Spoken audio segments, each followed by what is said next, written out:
How's it going, everybody? It's AP McKinney. Today we're going over the Halakhot of the Mashiach and who it can be and how the Mashiach is appointed. In the future, I do plan on making a way more in-depth video about Mashiach and the Halakhot using Talmud Yerushalmi. Mishneh Torah, Melachim U'Milchomot, Chapter 1. We're going to go over the primary Halakhot, the primary citations for determining who the Mashiach is, and then we're going to determine how we choose the Mashiach. So, Israel is commanded to fulfill 3 mitzvot upon entering the land. To appoint a king, as it says in Devarim 17:15, appoint a king over yourselves. To wipe out the descendants of Amalek, as it says in Devarim 25:19, it says erase the memory of Amalek and to build God's chosen house, as it says in Devarim 12:5, seek out His presence and go there. It also says literally to build a house. So Devarim 17:15.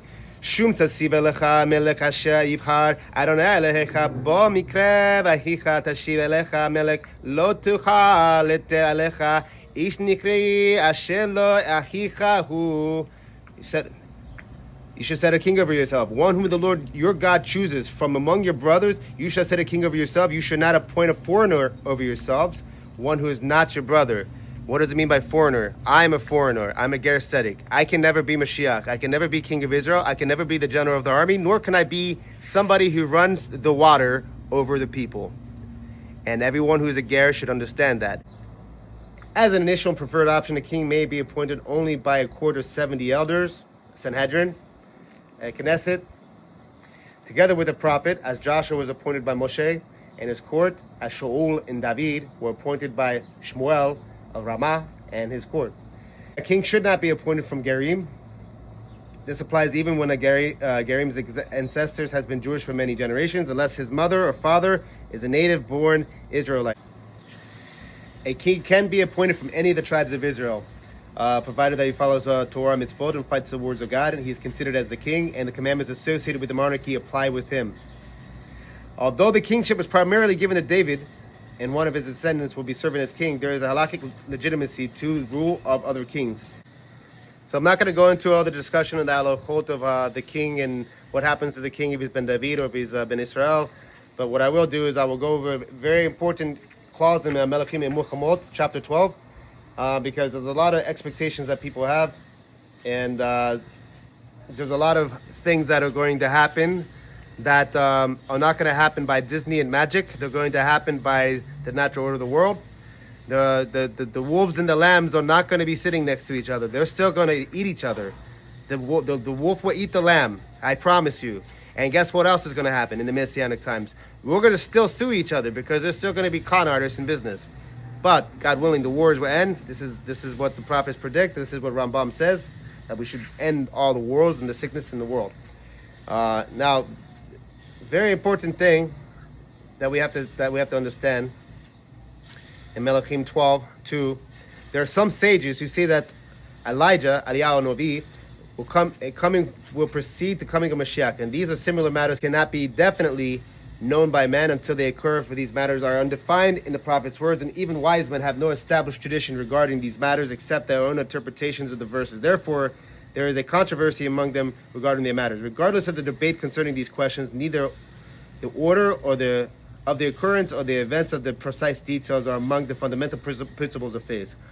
A person should not occupy himself with agadot and homiletics concerning these similar matters, nor should they consider them essential. For the study of them we neither bring fear or love of God. So all the magic and all the agadah and all the midrashim pertaining to the Melech HaMashiach is not going to be important in determining the Mashiach, because as we learned earlier, Mashiach is going to be appointed by a court of 70 people, a KNESSET, a Sanhedrin. In the greater Dati community, and when I say Dati, I'm including the Hasidim and the Haredim, you have a lot of anti-Zionists. And the anti-Zionists refuse to participate in the Knesset and the Israeli government. And right in the Knesset, we have a foundation for building a Sanhedrin. And it really kind of just takes the democratic system and getting elected, and then legislating laws to make that system into a Torah-guided system. But we can't do that if we're not going to participate in the politics. In that Knesset is the possibility to be able to appoint the Mashiach. through halakha, in the way that God chooses, and as the way He commanded us to choose. But the Mashiach is not going to come by magic. It's not going to be primarily announced by one person who's been dead for thousands of years, and it's not going to be God came down with a random voice and says, "This is the Mashiach. This is the Messiah." That's not going to happen. What's going to happen is that we're going to have a court system, a KNESSET system, and they're going to have a democratic process to vote for who the Mashiach, the Messiah, is going to be.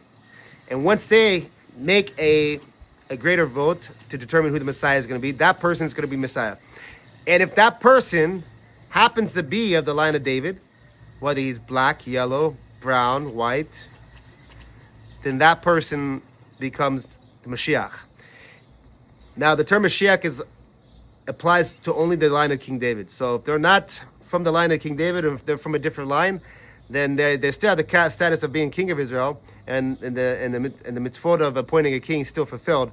However, in order for that person to have a messianic status, he must be of the line of King David. Baruch Adonai Le'olam. Amen ve'amen.